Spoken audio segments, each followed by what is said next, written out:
দেখেছো প্রিয়ম, দেখেছো? এই হচ্ছে ভারতবর্ষ। দাদার বিপদে ভাই পাশে দাঁড়াবে না, এটা হতে পারে না। ভাই রে, তুই এসছিস? রিল্যাক্স, বলো কেন ডেকেছো? মানছি অভিষেক, মানছি আমি মালার সঙ্গে অনেক অন্যায় করেছি, অনেক। কিন্তু আমি ওকে পৃথিবী থেকে সরিয়ে দিতে চাইনি। ওকে আমি ডিফারেন্স দিয়েছি, কিন্তু খুন করিনি। তোমাকে কে বললো যে বৌদি খুন হয়েছে? অভিষেক, তুই এখনো সেই ছোট্ট ভাইটাই রয়ে গেছিস। প্রিয় অভিষেক না ছোটবেলা থেকে এরকম। ও ছোটবেলায় গায়ে টিপে ধরলে কিরকম রেগে যেত। আমরা কি এখানে ছোটবেলার কথা আলোচনা করতে এসেছি?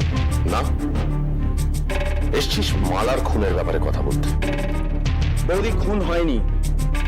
গ্যাস সিলিন্ডার, হ্যাঁ, গ্যাস সিলিন্ডার জ্বালিয়ে রেখেছিল, তারপরে আগুন ধরাতে গিয়ে আগুন লেগে যায়, এটসেট্রা এটসেট্রা এটসেট্রা। গল্পটা খুব ভালোভাবে বানিয়ে ছড়ানো হয়েছে।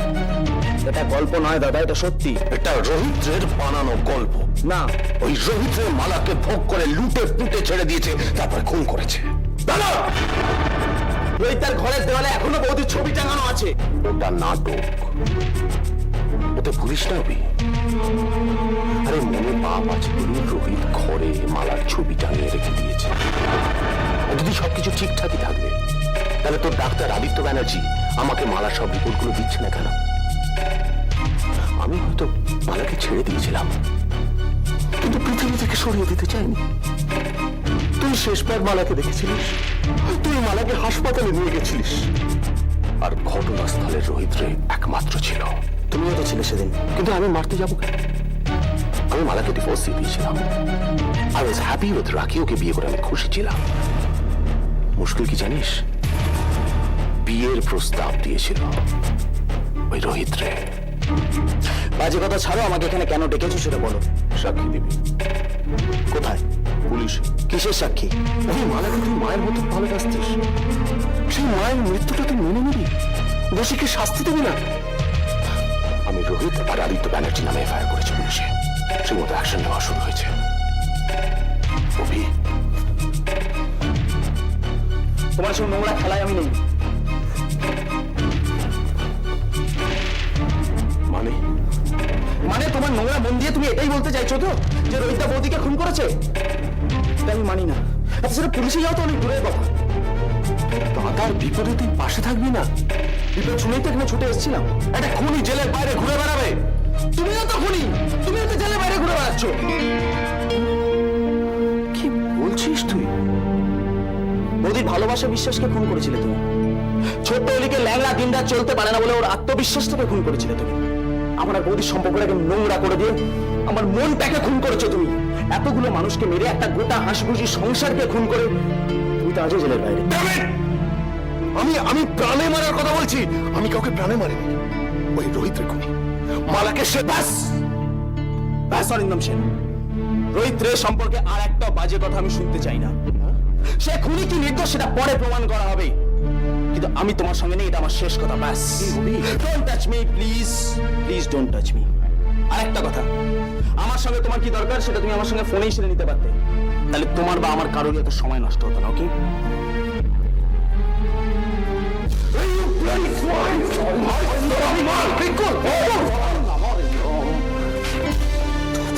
সাপ বসাচ্ছি।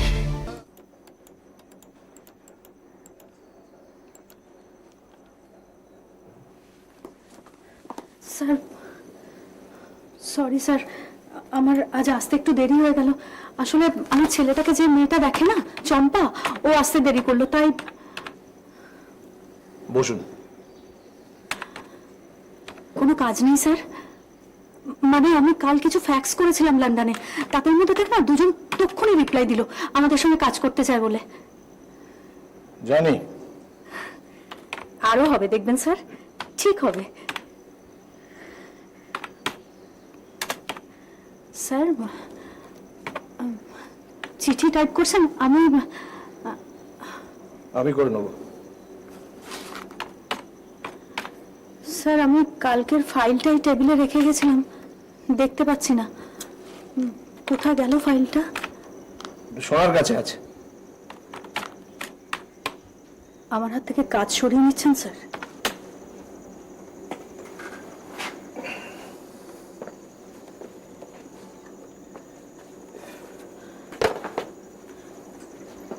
আমাকে বলতে পারতেন স্যার।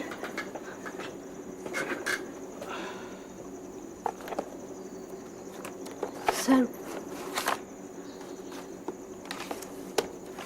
আপনিও আমাকে অবিশ্বাস করছেন? ওহো, এটা করেসপন্ডেন্স ফাইল, ডিসপ্যাচ ফাইলটা দরকার। এই যে স্যার। থ্যাঙ্কস।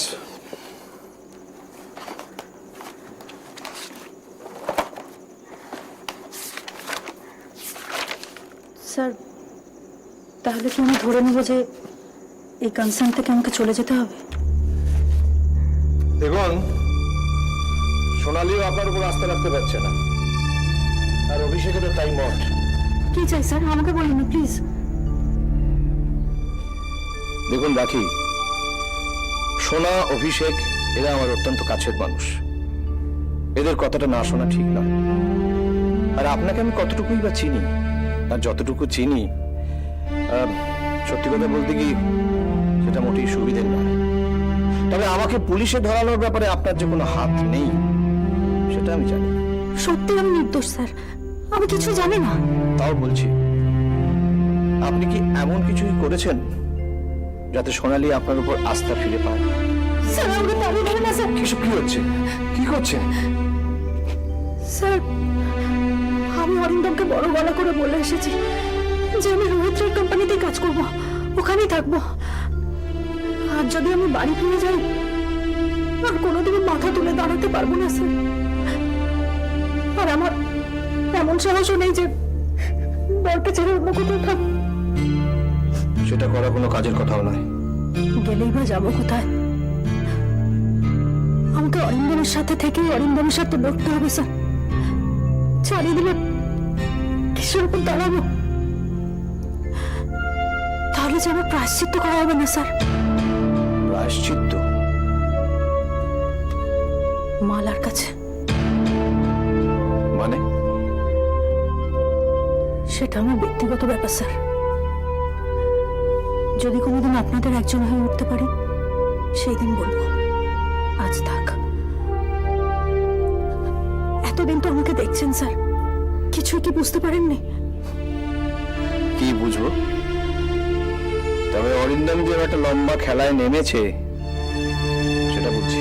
সেদিন আমি সোনালী আর অভিষেককে বলেছিলাম দরকারে আমি খুন করতে পারি অরিন্দমকে। রাখি, একবার এই কথাটা বলেছেন, আর নয়। কোনো খুনের কথা কখনোই ভাববেন না। রক্তে রক্তই ঝরে, তাতে লাভ? আমি অরিন্দমের বিরুদ্ধে ধরাবো স্যার, দরকারে সাক্ষী দেবো। কিন্তু যে যাই বলুক স্যার, আপনি আমাকে যতক্ষণ না তাড়িয়ে দিচ্ছেন আমি এখানেই থাকবো। রাখি, আপনি শান্ত হন। স্যার, আপনি সিটে যান।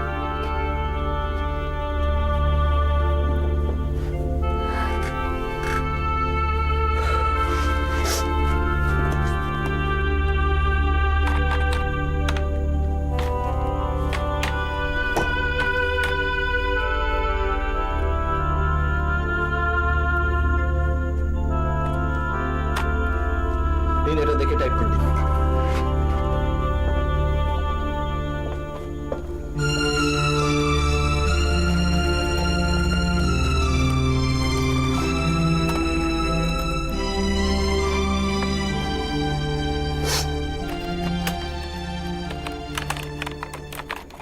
লাল নীল সবুজেরই মেলা বসেছে, লাল নীল সবুজেরই মেলা রে। আয় আয় আয় রে ছুটে দেখবি যদি আয়, নতুন সে এক খেলা রে। লাল নীল সবুজেরই মেলা বসেছে, লাল নীল সবুজেরই মেলা রে। আয় আয় আয় রে ছুটে দেখবি যদি আর, নতুন সেই এক খেলা রে। আচ্ছা দিদি, তোর ওই গানটা মনে পড়ে? ওই ছোট্ট ছোট্ট পায়ে চলতে চলতে ঠিক পৌঁছে যাব। আগে আঙ্কেল কত আসতো বল, কত গান শোনাতো। ওই চাঁদের পাহাড় দেখতে পাবো, ওই চাঁদের পাহাড় মাথায় জাহাজ রামধনু রং হয়ে দেখতে পাবো। ঠিক পৌঁছে যাব এই ছোট্ট ছোট্ট পায়ে চলতে চলতে ঠিক পৌঁছে যাব। আচ্ছা দিদি, আঙ্কেলের কি ব্যবসা এখনো ভালো হলো না? হলে তো আসতো, এমনিও তো আসতে পারতো, একটা তো ফোনও করতে পারতো। আচ্ছা দিদি, আমরা দুজন মিলে একদিন দাদাকে বলবো আঙ্কেলের কাছে নিয়ে যেতে। আমরা দুজন মিলে নিজেরাই ঘুরে আসবো। দিদি, আঙ্কেলকে একটা ফোন করবি? হ্যাঁ।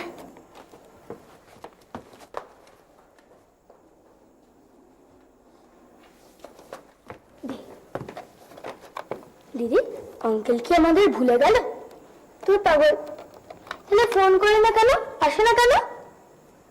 আজকে আঙ্কেলকে একটা গান শোনাতে বলবে ফোনেতে। হ্যাঁ, কি হলো? মোবাইলটা অফ করা। বাড়িতে পান আমার রে। লাল নীল সবুজেরই মেলা বলছে। ফোনটা বেজে যাচ্ছে, কেউ ধরছে না। হ্যালো হ্যালো হ্যালো, কি হলো কি হলো? আঙ্কেলকে দিতে বল। হ্যালো, রোহিত রে আছেন? না, অফিসে আছেন, ফিরতে রাত হবে। কে বলছেন? হ্যালো হ্যালো, আচ্ছা বললাম তো উনি অফিসে আছেন, ফিরতে রাত হবে। তুমি কে বলছো? আমি দিয়া গুহ। ও দিয়া? আমি অলি বলছি। ও অলি তুই? আরে জেঠু অফিসে আছে, ফিরতে বলেছে রাত হবে। মোবাইলটা অফ করা তাই? হ্যাঁ, মিটিং এ আছেন তো তাই মোবাইলটা অফ করে রেখেছেন। মিটিং শেষ হয়ে গেলে আমাকে ফোন করবে, তখন বলে দেবো তুই ফোন করেছিলি। আচ্ছা, তুই ভালো আছিস তো? হ্যাঁ রে, ভালো আছি। রাখি? হ্যাঁ রাখ। কি রে? আঙ্কেল মিটিং এ আছে তাই ফোনটা অফ করা। দিয়া বললো আঙ্কেল ফিরলে বলে দেবে। দিয়া যদি বলতে ভুলে যায় তাহলে আমরাই গিয়ে একবার আঙ্কেলকে ফোন করে দেব। কি রে, কি হলো? আমি কেন তোমার কাছে বারবার ছুটে আসি তুমি জানো? শুধু একটা কথা বলতে, যে তোমার চিন্তা করার কোনো কারণ নেই। রোহিতার যদি কিছু হয়ে যায় আমি সবসময় রোহিতের পাশে আছি, আমি তোমার পাশে আছি। এ কথাটা আমি দাদাকেও বলে এসেছি। কি করবে তুমি? আর কিছু করতে না পারি, আমার দাদার এগেনস্টে আমি সাক্ষী তো দিতে পারি। আমি এই কথাটা তো বলতে পারি যে বৌদির শেষ দিনগুলোতে রোহিতা কিভাবে সাহায্যের হাত বাড়িয়ে দিয়েছিল। সে বন্ধুত্বের হাত আস্তে আস্তে ভালোবাসার পরিণত হয়েছে। তোমার কি মনে হয় না তুমি ব্যাপারটা নিয়ে একটু বেশি ভাবছো? অরিন্দম বাবু শুরু যখন করেছে তখন কাদা ছোড়াছুড়ি করবেই রোহিত পালার দিকে। তাতে রোহিতের কিচ্ছু আসে যায় না। এত ভালোবাসো দাদাকে? আসলে রোহিতাকে ঝড়ের মধ্যে হাঁটতে দেখেছি তো, ওদিকে দেখেছি আঙ্কেল বলে জড়িয়ে ধরতে। তোমাকে জড়িয়ে ধরতে না বলে হিংসে হয় না? একটু দিওয়ানা চিঠির উত্তর দিয়েছো? না। কেন? এদিকে যা চলছে। ভয় পাচ্ছ না এড়িয়ে যাচ্ছ? শোনা, আমি আছি। রোহিতাকে বলো যে বাচ্চাদের রোহিতার কাছে এনে রাখতে, খরচের জন্য যেন চিন্তা না করেন, কারণ বাচ্চারা তো আমারও দায়িত্ব।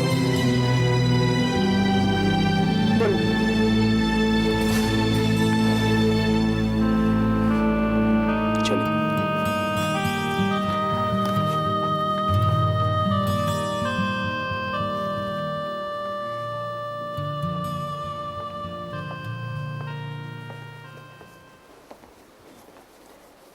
এবারে একটা গাড়ি কিনে নাও দাদা, কত আর ট্যাক্সি করে করে ঘুরবে। আরে ট্যাক্সি তো আমি সবসময় চড়ি না, মিনি বাসও তো চড়ি। পায়ের কথাটা ভুলো না দাদা। পাকামো করতে হবে না, যাও।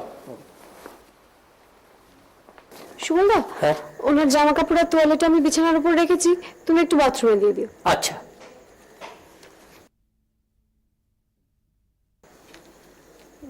কেমন কাটলো আজকের দিনটা? ভালোই। মিটিং ঠিক মতো হলো? হ্যাঁ হলো, মনে হচ্ছে এই অর্ডারটা আমরা পেয়ে যেতে পারি।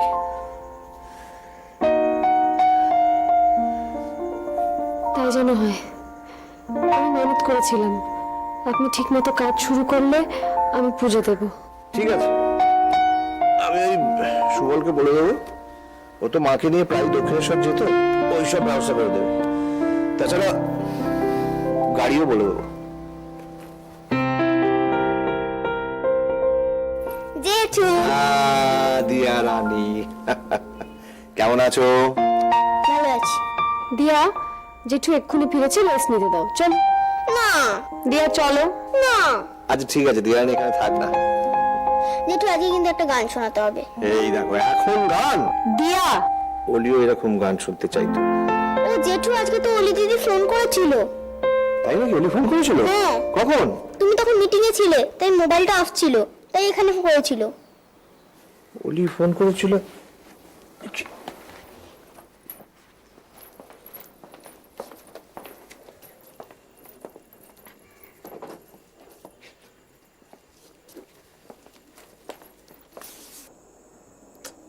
কি হলো ভাই, তোকে ফোনের সামনে বসে থাকতে বারণ করলাম না? ফোন আসবে।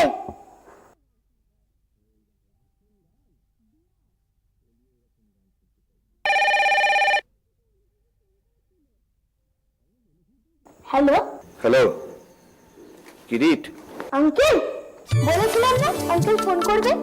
কে কে বললো ফোন করবো না? চলিকে ফোনটা দাও তো। আচ্ছা আঙ্কেল, তুমি আমাদের এখান থেকে কবে নিয়ে যাবে? খুব শিগগিরই। আচ্ছা দিদিকে দিচ্ছি।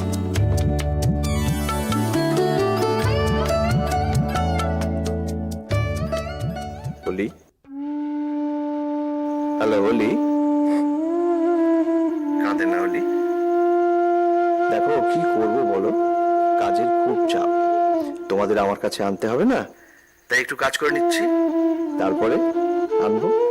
কি অলি? তুমি কি আমাদের ভুলে গেছো? এই ছোট্ট ছোট্ট পায়ে চলতে চলতে ঠিক পৌঁছে যাব। আঙ্কেল, ওহ, কতদিন পর আঙ্কেল ডাকটা শুনলাম। আমার অলি। না আমিও তো শুনে অলি দিদি কেন গান শুনবে, আমিও শুনবো। তুমিও গান শোনো, তুমিও গান শোনো। হ্যালো হ্যালো অলি। রাখছি।